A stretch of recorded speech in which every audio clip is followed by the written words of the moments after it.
My 20-year work anniversary email came in like a fart in the wind, automated, timestamp 4:03 a.m. Subject line, congratulations, Olivia, no signature. No confetti gif. Just a glitchy JPEG of a balloon so pixelated it looked like a kidney stone. I stared at it for a second, then closed the tab. Nobody said a word. No thank you for your service, no cheap cupcakes in the break room, not even a passive-aggressive Slack emoji from HR. Just business as usual at Galleon Strategies, where loyalty gets you jack shit and the parking spot by the dumpster. I sat there, blinking at my screen, sipping stale breakroom coffee that tasted like someone filtered it through a sock. The calendar blinked a reminder for Derek's 10 a.m. vision casting meeting. The new COO, Derek with the gelled hair, the golf tan, the handshake that said, I use body spray called Ambition. Son of the founder's college roommate or tennis buddy or spiritual chiropractor, I forget which. The guy who once asked if my name was Olive during a leadership call. Here's where I should pause and say, if you're listening to this and you haven't subscribed yet, now would be a really swell time to hit that button and throw us a like. I mean, 90% of y'all are out here freeloading these stories like they're samples at Costco. Do it for the algorithm. Do it for my blood pressure. Do it so my team doesn't start charging me for emotional hazard pay. Anyway, back to the funeral of my dignity. I'd been with Galleon for 2 decades, not the loudest in the room, not the one hogging credit during sprint demos or shouting over interns during town halls. I was the glue. I built the intake systems that kept our government clients compliant. I wrote the onboarding protocol we still used for Fortune 500 clients, with little green checkboxes Derek probably thought were his idea. I trained most of the people who now outranked me, people who'd started as analysts when TikTok was still a key dollar ha lyric. But somewhere along the way, my name got small. Not just in meetings or emails, but in how people looked past me. It's a special kind of invisibility, a kind that grows like mold under fluorescent lights. And the thing about being invisible is you get to hear everything. People forget you're there. That's how I first heard Derek say it. We control her career now, he told a junior exec in the break room like he was talking about a chess piece. She'll take the package. Old loyalty types always do. I didn't flinch, just kept microwaving my sad little Tupperware of soup. He never even looked in my direction. I guess that's what triggered the first spark. Not the insult, not the firing, I'll get to that mess, but that phrase, we control her career now, like I was a lever on his dashboard. A settings toggle. Control, Derek? Sweetheart, I architected this company's compliance logic from scratch. I embedded enough audit triggers to make the SEC blush. I knew which servers had version conflicts and which licenses were still technically in my name. I had an access log so detailed it could tell you which execs skimmed through their own onboarding doc and which one copy-pasted from mine. So I nodded to myself that day, quietly, like a woman does when she realizes nobody's bringing the cake to her party because they already wrote her off the guest list. That kind of nod. By noon, I was packing up my desk. Not out of panic, not because they told me to, just because I knew what was coming. And I opened my drawer and saw the old fireproof folder with the red sticker, if they ever forget. I smiled for the first time that day. Some people write diaries. I write contingencies. They thought they were firing a relic. What they didn't know was they were yanking the keystone out of a very old, very quiet architecture. One I built, one they never really understood, and one that was about to remind them very publicly who controlled what. It happened on a Wednesday. Not that Wednesdays are special, just middle-of-the-road beige, like Derek's haircut and management style. He called it a vision day. Posters went up overnight in the lobby. Reshape, reinvent, reclaim. Some poor intern probably got yelled at for using a semicolon in the original draft. They catered breakfast, which was always a bad omen. Tray of cold bagels and room-temperature fruit meant someone in a suit was about to make a terrible decision and wanted to soften the blow with carbs. Sure enough, Derek stood up at the morning all-hands like a self-satisfied rotisserie chicken, bronzed, oily, puffed full of hot air. We're entering a new era, he began with that nasal drawl that made every word sound like a pitch deck. A flatter org, a leaner future. No more silos, no more dead weight. He smiled when he said that last part. I swear he looked directly at me, but maybe I imagined that. Maybe I wanted to believe he had the guts to look me in the eye before gutting my role. After the meeting, my inbox pinged with a calendar invite, private sync, Derek and Olivia. 30 minutes, no agenda, no witnesses. The kind of invite that smells like bleach and gaslighting. His office was still too clean. Like a catalog display, modern desk, fake plant. Framed quote on the wall that said something asinine like disruption is just the beginning. The man couldn't disrupt a paper towel roll without a consultant. He gestured to the chair across from him like he was about to read me bedtime stories. Take a seat, Olivia. I didn't. I stood. He smiled wider.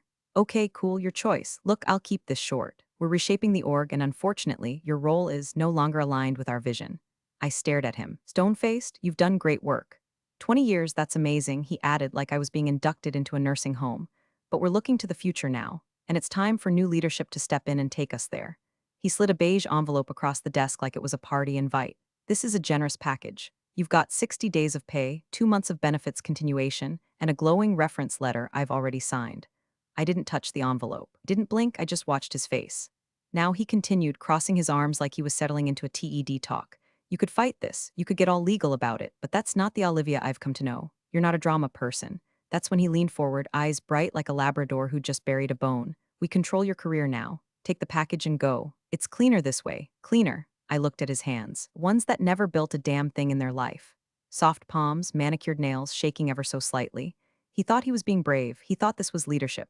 I reached for the envelope, held it up between two fingers like it was something I found under my shoe. Then I dropped it on his desk without opening it.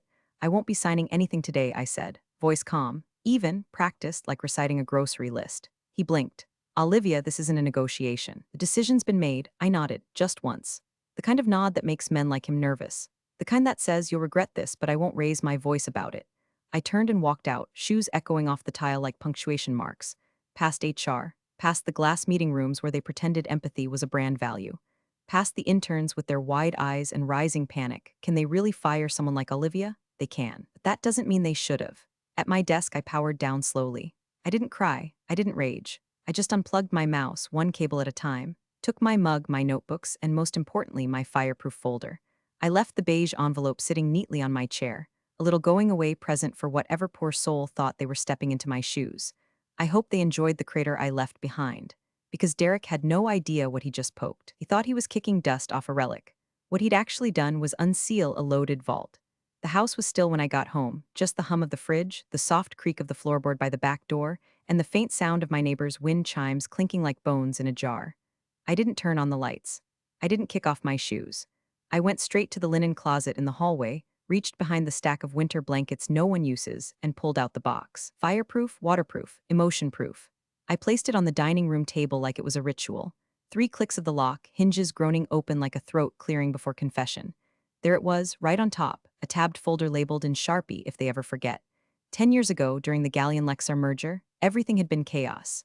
Compliance rewrites, contract backlogs, entire departments cannibalized and sewn back together. Everyone was too busy scrambling to notice the fine print. But I noticed, and I negotiated, not loudly, not with a lawyer in the room. I simply embedded one clause, one sentence, nestled like a razor blade inside a birthday card, into the updated terms of my employment. A phantom equity pool, tied to systems I built, with conditional authority that activated in the event of material damage due to leadership misconduct. Most people skimmed right past it, like a landmine under tall grass. The clause wasn't about revenge, not when I wrote it, it was about insulation, about building a life raft before the flood came, and now it was time to climb aboard. I unfolded the contract slowly, my fingers tracing the ink like braille. Page 47. Paragraph 12, subsection D. There it was, my lifeline, my fuse. Then I did something I hadn't done in years. I picked up the landline, not my cell, not Slack. Landline, the one only one person still had the number for. He answered on the second ring. It's Olivia, I said. A pause, then is it time? I looked down at the contract, then back at the folder stuffed with incident logs, audit trails, flagged memos. All documented, all dated, all real. It's time, I said. No theatrics. No grand declarations, just those 2 words. After I hung up, I went to my office and opened the laptop I hadn't turned in. The one Derek didn't know existed. The one connected to my own private server. The one I set up in my garage during the 2017 compliance scare. I logged in. The dashboard blinked to life, project logs, retention reports, security alerts, timestamps. My archive, not the sanitized, watered down one they kept on the company drive. This one was raw, untouched, alive. I started tagging files. Emails where Derek overrode security protocols to speed up deployment, calls where he pressured legal to backdate vendor reviews, meeting minutes where timelines were repositioned to appease the board. He was reckless, and like most men born into authority, he left a trail. By midnight, I had everything bundled, encrypted, named the file Olive's recipe collection PDF, and stored it in 5 separate cloud vaults, each with a unique access key. I wasn't taking chances, not this time. I slept for 4 hours, dreamless, then woke up and did what I always do, made coffee, checked the news, fed the neighbor's cat while she was in Arizona. To the world, I was just a woman between jobs. A quiet, middle-aged professional with a severance package and a head full of regrets. But the thing about quiet women is, we tend to work while everyone else is shouting. And while Derek was busy parading around with his Vision 2026 PowerPoint and his smug LinkedIn posts about organizational efficiency, I was laying out a grid of landmines so precise, so legally sound, they'd have to thank me before they bled. It wasn't just about getting my job back. It was about control. Because if they were going to forget who I was going to make damn sure they remembered exactly what I'd built. The beautiful thing about burning quietly is that nobody sees the smoke until the rafters are falling. 2 weeks after Derek's vision day, the office started rumbling like a bad stomach after gas station sushi. Clients weren't responding to Q4 rollouts. Onboarding calls were mysteriously missed. SLA deadlines began slipping like wet soap. No alarms at first, just low murmurs on internal chat threads. Hey, did anyone else notice? Wasn't that SOP deprecated last year? Where's the updated licensing doc? I'd seen this before. Change management executed by a man who couldn't manage a drawer divider. Derek had yanked out the bolts holding the floor together and replaced them with TED talk buzzwords. And now the plates were shifting. From my living room couch, cat curled against my hip, laptop glowing like a co-conspirator, I watched it unravel. Galleon's internal Slack still hadn't revoked my passive observer account, a quiet little oversight from a lazy IT department I once handpicked. I scrolled through threads with names like #client salvage, #emergency retention, and my personal favorite, #WTF is happening. I saw a junior PM named Olivia take the fall for a timeline snafu Derek himself had caused. She was sharp, green, and entirely unprepared to be cannon fodder. When she submitted her resignation, I read her farewell message 3 times. Polite, firm, and heartbreakingly optimistic. I've learned so much here. Onward and upward. You deserved better, Olivia, but Derek needed a sacrifice to throw at the board, and middle management was softer than firing another exec, so she became the crack filler in his collapsing dam. Meanwhile, a ghost stirred in the machine, me. One afternoon, I logged into my offline archive and saw something interesting. A script request had pinged the file path for my old compliance memos. Not a standard query, someone tried to delete them. Not remove from drive delete. I'm talking overwrite the version history delete. They'd used outdated legal permissions, and the audit log flagged it as a failed unauthorized attempt. Nice try, Eric from legal. I watched the log timestamp.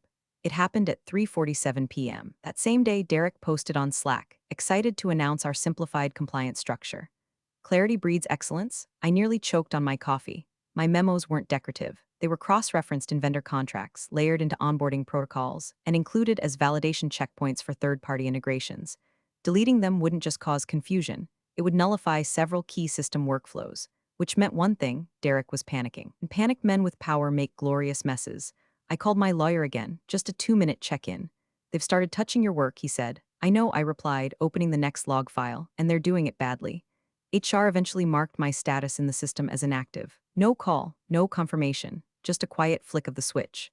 I saw the status change in a buried back-end report I still had access to, thanks to a shadow license tied to an old system I built and they never sunsetted. The kind of license Derek didn't even know existed because he'd told IT to consolidate legacy junk. Legacy junk, huh? He was stepping on landmines, and he didn't even know which decade they were from.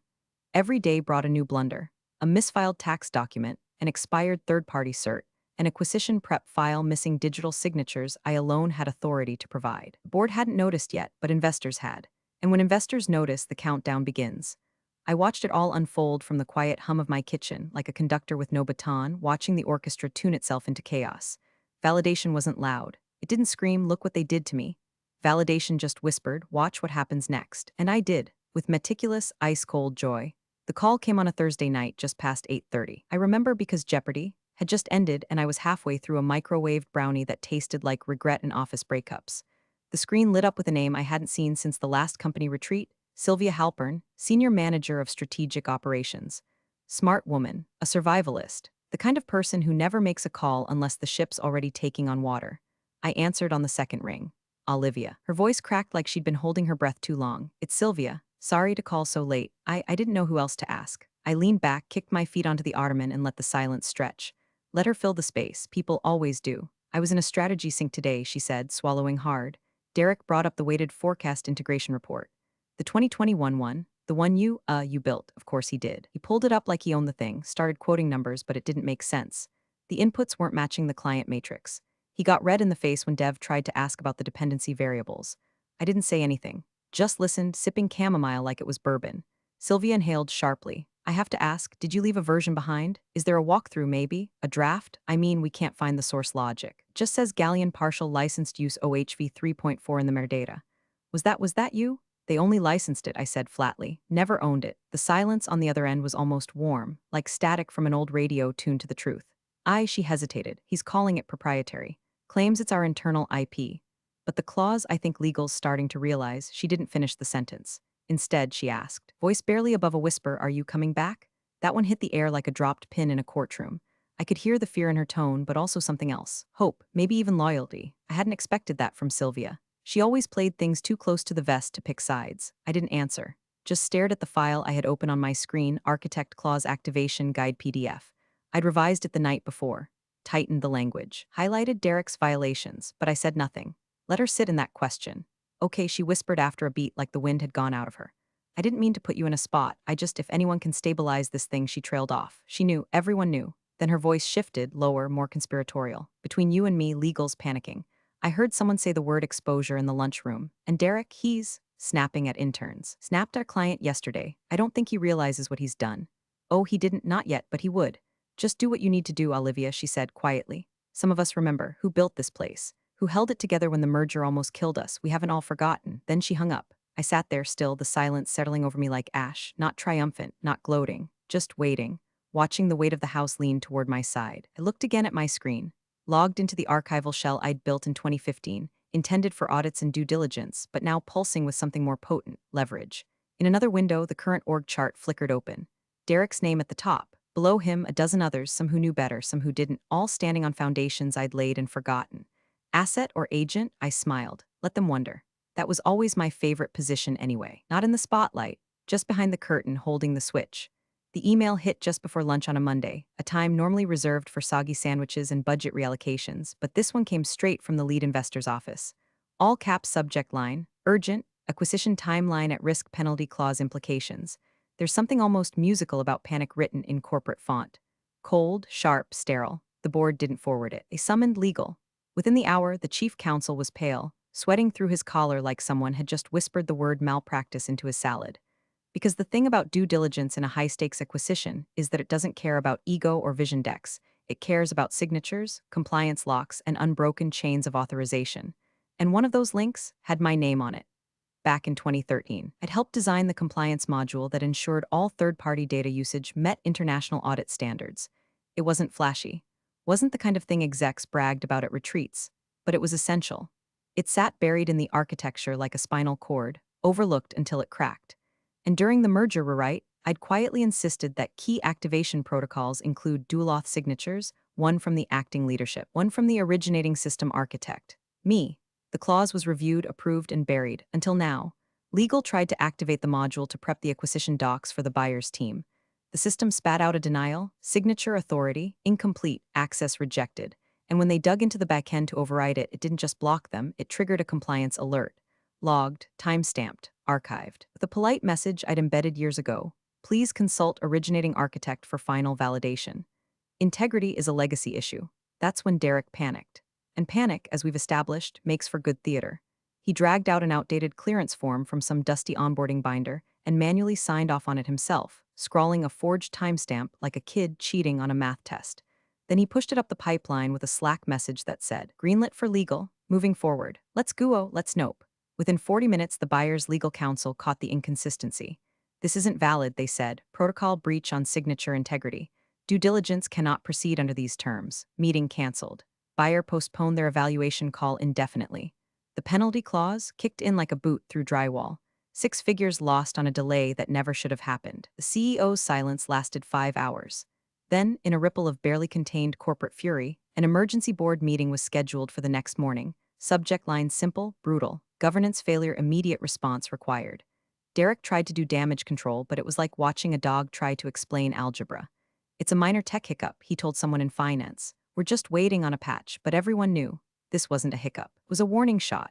The old systems, the ones he dismissed, minimized, laughed off, were suddenly the only thing standing between them and a full-blown acquisition collapse, and all roads led back to me. At 3:12 p.m., the company Slack buzzed with a message from a board member I hadn't heard from in 3 years. Olivia, if you're available, please check your inbox. The message sat there like a loaded gun on a kitchen counter. I didn't reply. Not yet. Instead, I opened my archive and began compiling every failed override attempt, every compliance breach, every Slack message where Derek had ignored protocol to move faster. I added timestamps, versions, user IDs. By the time I finished, I had a PDF the size of a novella titled Governance Integrity Chain of Custody Report. I uploaded it. Sent it to exactly one email, the company's external audit liaison. No subject line. no message body, just the file. The last thing I did before shutting my laptop was update the access rights on my original compliance modules. And then I waited, because now the silence wasn't mine to hold anymore. It was theirs. The boardroom hadn't changed. Same frosted glass, same overpriced faux marble table, same dead ficus in the corner, overwatered, then forgotten, like every project this company didn't understand. Derek was already seated when I walked in. Of course he was. Buttoned up, hair sharp, smile twitchy. He looked like he'd practiced his talking points in front of the mirror that morning, probably muttering words like synergy and alignment between mouthfuls of protein powder. The other board members were tense. Some fiddled with pens. One rubbed his temple like he'd been halfway through a migraine when the call came in.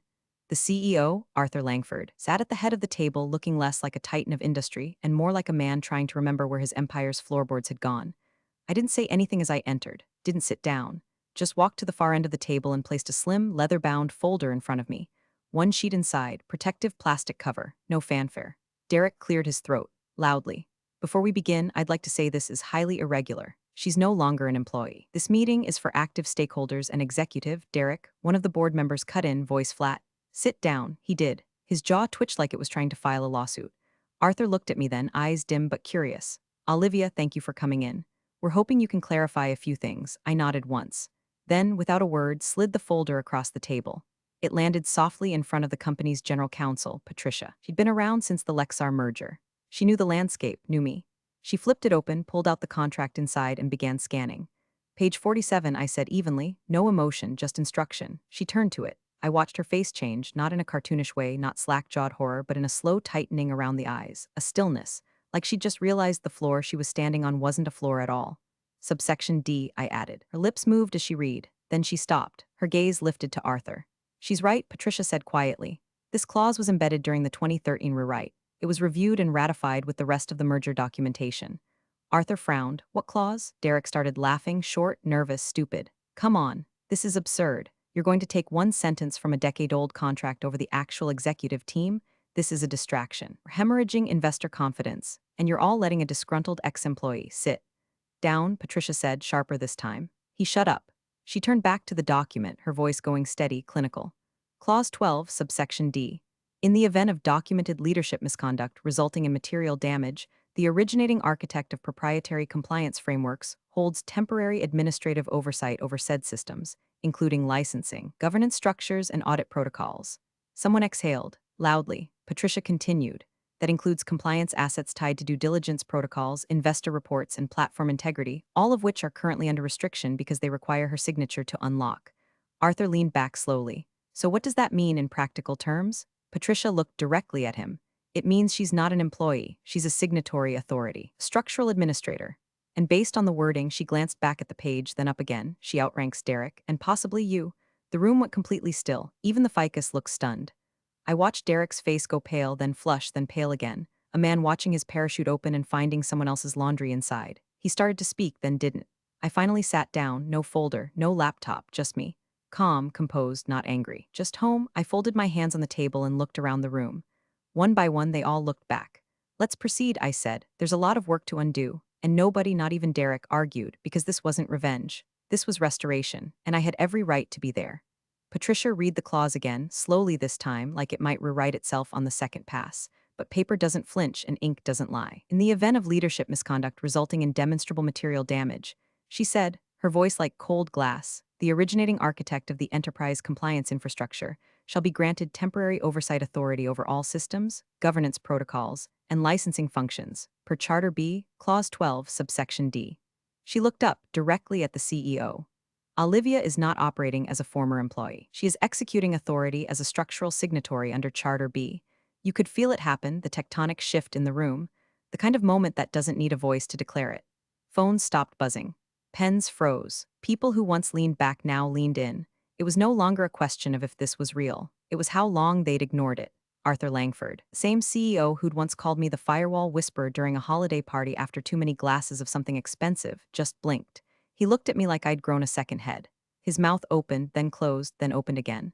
Wait, Charter B was absorbed after the Lexar integration. It shouldn't even be, it was ratified post-merger. Patricia cut in. Page 62 of the final consolidation binder. Your signature's on it, Arthur. Derek shifted in his seat like someone had poured hot gravel into his shoes. Okay, he said, with that nasal condescension that had worked so well on interns and HR reps. Let's not get carried away. This clause is symbolic. It doesn't override active leadership structure. Olivia has no title, no managerial authority. HR governs re-entry not. Patricia turned to face him fully. Her tone didn't rise. That made it worse. Derek, you fired your compliance architect, the one with sole authority over the licensing framework currently blocking our acquisition. You did this in the middle of a due diligence period, without legal review, without board consultation, and without reading the clause she built into the core operational charter of this company. She let that hang in the air like static, then added dryly, "You didn't fire a staff member. You fired your owner." Silence, not the silence of confusion, silence of consequence. The kind that makes people suddenly remember every ignored email, every skipped review, every time they nodded through a meeting they didn't understand. Derek blinked fast like his eyes were trying to load a new reality. No, that's not, this can't be binding. HR would have caught it. There were protocols, Patricia interrupted, her patience now stripped to bone, and she wrote them. A few board members exchanged glances, each one trying to calculate how much of this mess was traceable to their own decisions, or lack thereof. The man from finance, Wilcox, cleared his throat.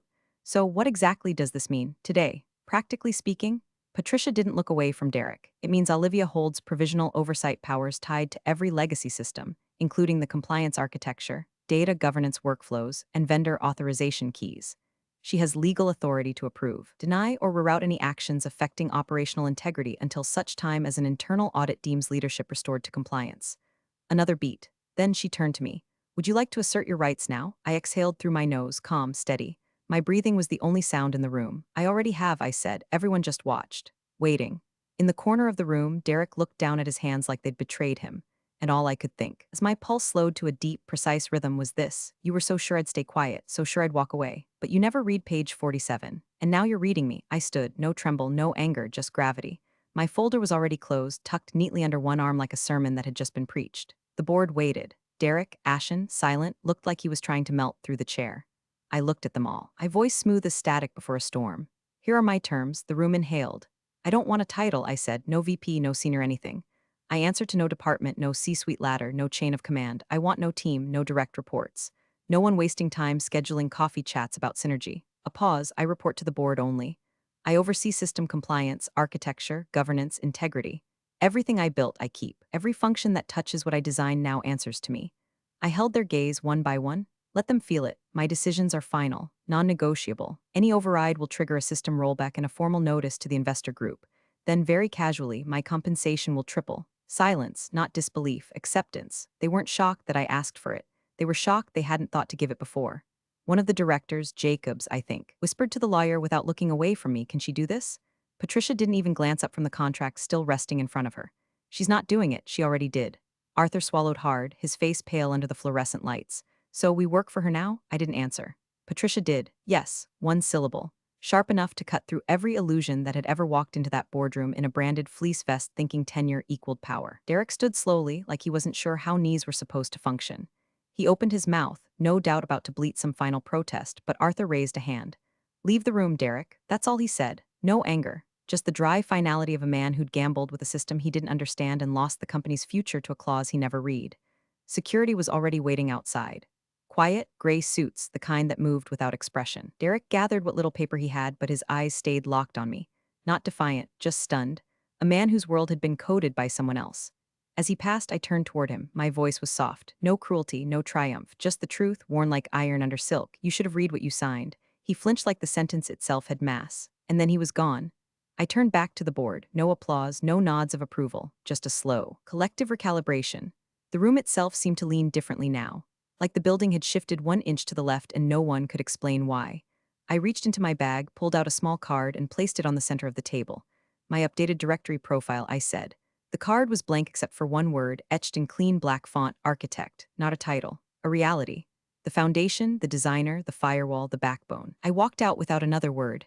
Let them rebuild what they broke. This time under my terms, by my design. Appreciate you sticking around, you legends of the break room.